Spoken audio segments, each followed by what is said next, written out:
Я всех приветствую. Сегодня у нас на обзоре крайняя музыкальная работа Джона Карпентера и его музыкальной банды. Антология с 1976 года по 1988 год. Вот этот вот виниловый диск. Оформление выполнено в стиле прошлой части. Светлый конверт с буквами-прорезями. Рукав с фотографиями создания фильмов. И сам виниловый диск. По традиции на конверте информация об участниках записи и название композиций.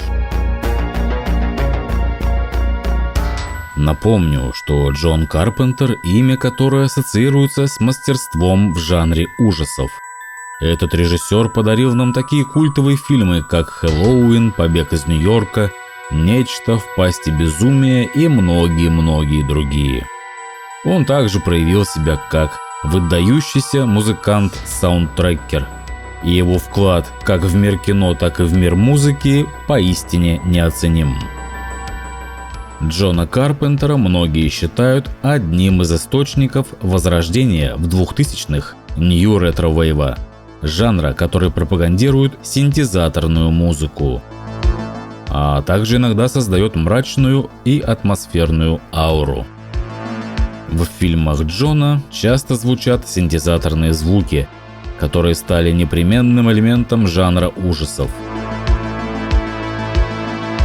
Эта музыка остается как бы вечной и исторически актуальной, передавая нам весь ужас и напряженность фильмов Джона Карпентера. Ну что ж, его крайний альбом является чередой сборников с 2016 года и представляет собой новые перезаписи некоторых известных тем из его обширного кинонаследия. Повторю, это перезаписи, сыгранные им и его бандой. В создании этого альбома вновь приняли участие его сын Коди Карпентер и племянник Дэниел Дэвис. На второй части антологии вы услышите музыку из таких фильмов, как «Побег из Нью-Йорка», «Большие неприятности в маленьком Китае», «Они живут», «Нападение на 13-й участок», «Князь тьмы», «Туман», «Хэллоуин 2» и «Нечто». Всего на альбоме 14 треков, и каждый из них словно мини-фильм, рассказывающий свою историю. Альбом начинается с мрачной темы из «Хэллоуин 3», создавая атмосферу напряжения и ужаса. Это отличный способ начать альбом. Саундтрек, как и сам фильм, очень недооценены в полной мере. Я провел опрос среди зрителей канала, и все же большая часть действительно благосклонна к этой киноленте.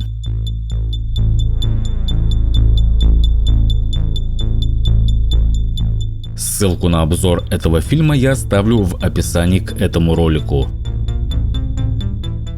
Сама музыка к фильму вышла в 1982 году, и там лично я услышал отголоски будущего саунда для музыкальной темы к фильму «Терминатор» Джеймса Кэмерона.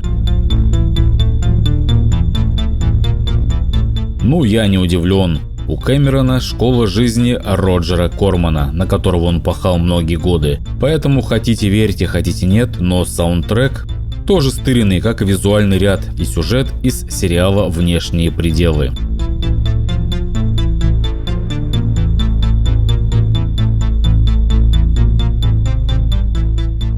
Это довольно-таки известный факт и отдельная тема для видео. Вернемся к альбому. После музыкальной темы из «Хэллоуина 3» следующие треки придают альбому разнообразие и оживляют образы фильмов маэстро, которые многие из нас видели не один раз. Думаю, Карпентер не обидится на титул маэстро, хотя, как говорят, маэстро в интернете лишь один. Послушая музыку с этого альбома, вы переноситесь в мир фильмов Джона и погружаетесь в атмосферу его творчества. Несмотря на то, что «Антология 2» может быть несколько менее впечатляющей по сравнению с первой частью, альбом все равно является ценным произведением искусства, позволяя нам погрузиться в мир, не побоюсь этого слова, великого музыканта и режиссера, конечно же. Хочу отметить, что многие альбомы с саундтреками содержат всего несколько запоминающихся тем, а остальное кажется менее интересным. Поэтому Джон Карпентер мудро решил выпустить антологии, в которых собраны лучшие моменты его музыки из фильмов. Однако антология 2 дает нам понять, что это уже скорее сборник остатков, крошек, как говорят СММщики. Но это не делает его плохим, как я сказал уже выше. Необычно, что Джон остановился на 1988 году в фильме «Они живут». Возможно, третья антология тоже будет, и там мы наконец-то услышим музыку с «Призраков Марса».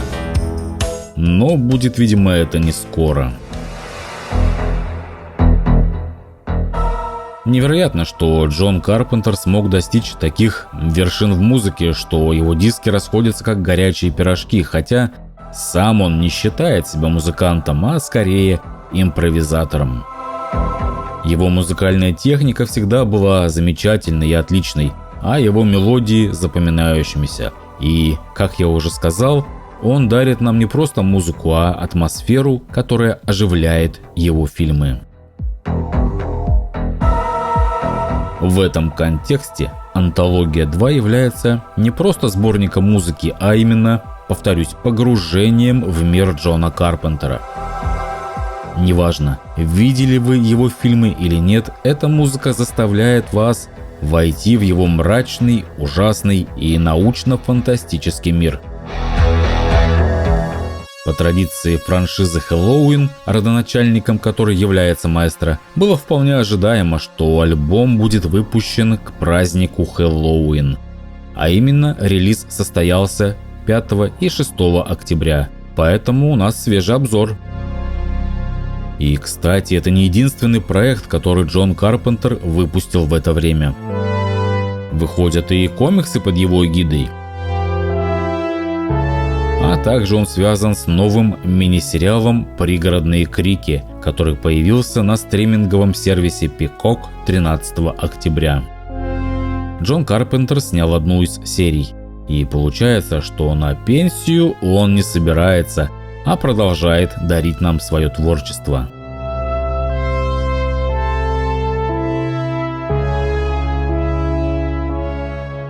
Ну и напоследок, по традиции, предлагаю вам послушать одну из композиций с альбома. И да, это будет мелодия из фильма «Хэллоуин 3. Сезон ведьм». Ну а зрители, оставляйте свои комментарии, подписывайтесь на канал, бросайте донаты. Приятного всем прослушивания и счастливого Хэллоуина!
Happy, happy Halloween, Halloween, Halloween, happy, happy Halloween, Silver Shamrock. Happy, happy Halloween, Halloween, Halloween, happy, happy Halloween, Silver Shamrock. It's time for the big giveaway. Halloween has come. All you lucky kids with silver shamrock masks, gather round your TV set, put on your masks, and watch. All witches, all skeletons, all jack-o'-lanterns, gather round and watch. Watch the magic pumpkin. Watch.